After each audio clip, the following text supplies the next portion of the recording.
দমদম তরুণ দলের মাতৃ প্রতিমা।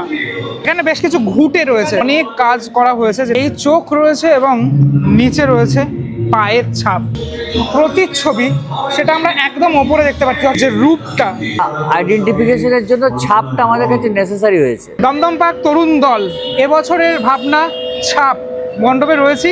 দেখাই কথা না বাড়িয়ে মণ্ডপের একদম বাইরের অংশটাতে এখানে বেশ কিছু কাজ এখনো বাকি রয়েছে। এখানে একটা মুভেবল ব্যাপার স্যাপার রয়েছে, যখন তোমরা আসবে দেখতে পাবে। এখানটা দেখালাম না, ঢুকে যাচ্ছি একদম ভিতরে। দমদম পার্ক তরুণ দল এবছর মাস আর্টে অংশগ্রহণ করেছে, যেটার জন্যই আমি প্রিভিউ শোতে তোমাদেরকে দেখাচ্ছি দমদম পার্ক তরুণ দলের এবছরের ভাবনা ছাপ। প্রথমে এই মণ্ডপের ভিতরে প্রবেশ করলে তুমি এই ধরনের কিছু জিনিসপত্র রেখে দেখতে পাবে। মুছে যাক পিছিয়ে থাকার যত ছাপ, অস্তিত্বের ছাপ, বিস্কুটের ছাপ, বেকারি, দেশি বিদেশি বা হকারি, এই ধরনের অনেক কিছু ছাপ। এমন একটা জিনিস যেটা কিন্তু আমরা ছোটবেলা থেকে বিভিন্ন জায়গায় দেখে আসছি। এই যে আঙ্গুঠা ছাপ, এখন তো বায়োমেট্রিক ছাড়া কোনো কিছু সম্ভব নয়। অস্তিত্বের ছাপ, ঠিক আছে, সমস্ত কিছু ছাপ সেটা কিন্তু দেখানো হয়েছে বাইরেটাতে, এইভাবে ফুটিয়ে তোলা হয়েছে। সভ্যতার পাহাড়ের ধাপে সভ্যতার চাষের ছাপ থাকে। আমি একটু চুপ করে থাকলাম, দেখো আবহাওয়াটা শোনো। এখানে কিন্তু টিপ টিপ করে আওয়াজ হচ্ছে, ওই যে বায়োমেট্রিকের আওয়াজ হচ্ছে টিক টিক করে।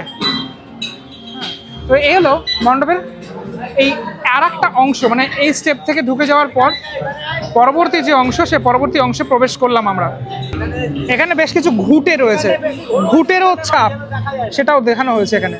ওভারঅল মণ্ডপটা দেখতে এখন খানিকটা ঠিক এরকমটা লাগছে, মানে এটা পুরোপুরি কিন্তু এইটা অনেক কাজ করা হয়েছে, যেটা পুরোপুরি এই হাতে মানে হাত দিয়ে পুরো হস্তশিল্পের যে কাজ, সেটা টোটাল মণ্ডপে আমরা দেখতে পারবো। বাইরেটা খানিকটা ঠিক এরকম। বেশ কিছু লেখা খুব ইন্টারেস্টিং। ত্রিপুণ্ডকের ছাপে শিবের আশিস থাকে। আমরা ঢোকার পরেই দেখতে পারবো এই একটা বড় হাত, যেটা পুরো মেটালের তৈরি। হাতের এই একদম ওপরের অংশগুলোতে, নখের অংশগুলোতে এরকম মানুষের মাথার মতো করা হয়েছে। ঢুকে যাচ্ছি মণ্ডপের একদম ভিতরের অংশটাতে। এখানে একটা এই এলইডি স্ক্রিনের মাধ্যমে দেখানো হচ্ছে যে পায়ের ছাপ, এটাও তোমরা দেখতে পাচ্ছ, ঠিক আছে, সমস্ত কিছু ছাপ। আবহটাও চলছে কিন্তু এই ছাপের যে আবহ, সেটা তরুণ দলের প্রত্যেকবারের আবহ খুব সুন্দর হয়। পরবর্তী অংশে আমরা এখন প্রবেশ করছি। এই হলো একদম মণ্ডপের প্রথম অংশ, যেটা একদম ভিতরের অংশটা। একদম ওপরে এই চোখ রয়েছে এবং নিচে রয়েছে পায়ের ছাপ, সেটা দেখানো হয়েছে। এটা কিন্তু অনেকটা বড়, যেটার মধ্যে এরকম বালি রয়েছে, যেটা ফাইবারের তৈরি। এবার এই পার্টে তুমি অনেক কিছু দেখতে পারবে, ঠিক আছে। এই পার্টটাতে এই পায়ের ছাপ রয়েছে এদিকে। বেশ কিছু আমরা যখন আলপনা দিই, এই যে লক্ষ্মী দেবীর যে পায়ের ছাপ, লক্ষ্মী আসছেন, সেটাও দেখানো হয়েছে। এই ধরনের অনেক কিছু। এই কাজগুলো খুব ডিটেলের সাথে করা, পুরোপুরি মানে একদম বলা যেতে পারে মানে খোদাই করে করে পুরো বিষয়টাকে তুলে ধরা হয়েছে। এখানে অনেক কাজ রয়েছে এরকম ধরনের পুরো মণ্ডপ জুড়ে। এখানে লেখা রয়েছে একটা সভ্যতার ছাপ, টোটাল কিন্তু লেখাটা এখানে রয়েছে।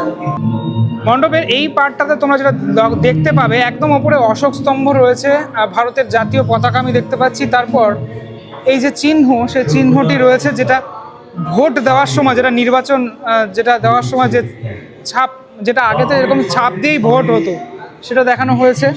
এদিকে ভারতের ম্যাপ, রাজরাজা, তাদেরকে দেখানো হচ্ছে এই টোটাল অংশটাতে। আচ্ছা, ডাক টিকিট, সেই ডাক টিকিট দেখানো হয়েছে এখানে। এভাবে টোটাল এই পোর্শনটা সাজানো। ছোট ছোট জিনিস কিন্তু খুব ইম্পর্টেন্ট। এখানেও অনেক ছোট্ট ছোট্ট কাজ দেখানো হয়েছে, পুরো লাইট সেট করা।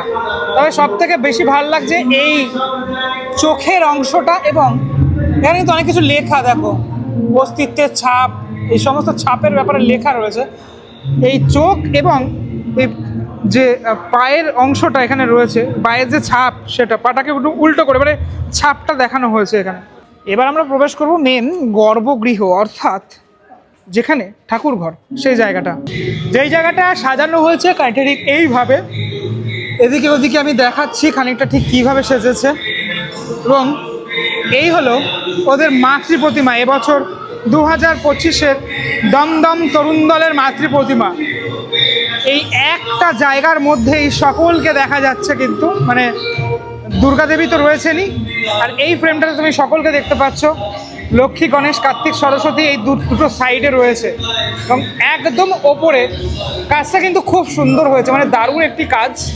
এখানে অনেক ডিটেলের সাথে কাজ, সেটা কিন্তু টোটালটা তুলে ধরা হয়েছে। এই মায়ের যে প্রতিচ্ছবি সেটা আমরা একদম ওপরে দেখতে পাচ্ছি, অর্থাৎ এখানেও এই ছাপ সেটা কিন্তু বিদ্যমান। এরা একটু ডিটেলের সাথে দেখাই, অন্য জায়গায় তোমরা মাতৃ প্রতিমা দেখে থাকো, এখানে কিন্তু মায়ের প্রতিমা এইরকম ধরনের, মানে একটু অন্য রকমের বিষয়, সেটা এবছর ধরা পড়বে দমদম তরুণ দলে আসলে। ভীষণ সুন্দর একটি মূর্তি, ভীষণ সুন্দর লাগছে, দারুণ লাগছে দেখতে। ফিনিশিংটা কিন্তু অপূর্ব সুন্দর, এরকম পুরো একটা কালার পুরোপুরি রেডের ওপর টোটাল যে ফিনিশটা সেটা করা হয়েছে। এবং মায়ের যে রূপটা সেটাও কিন্তু মানে বলা যেতে পারে মহিষাসুর মূর্তি তো রয়েছেনই, মা এখানে এই অসুরের সাথে অসুরকে বধ করছেন সেটা দেখানোর চেষ্টা করা হয়েছে। মায়ের চোখটা দেখো, এই টোটাল অংশটাতে খানিকটা ঠিক এইভাবে সাজানো, পুরো ঠাকুর ঘরের ওপরের অংশগুলো আমি খানিকটা দেখানোর চেষ্টা করছি তোমাদের। আমাদের সাথে এই মুহূর্তে রয়েছেন শিল্পী। নমস্কার। এবছরের থিম সম্পর্কে আপনি যদি একটু ব্যাখ্যা করেন।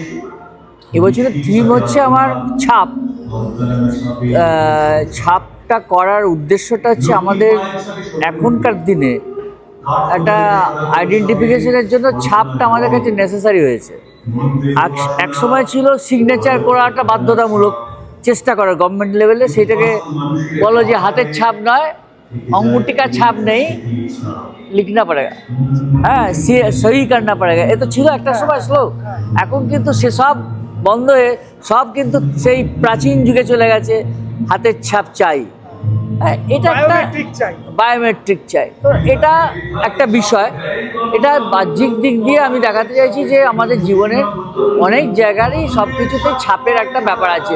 আমি যে শাড়ি পরছি, যারা জামা পরছে, দেখা যাবে কিছু একটা ছাপের জামা আছে।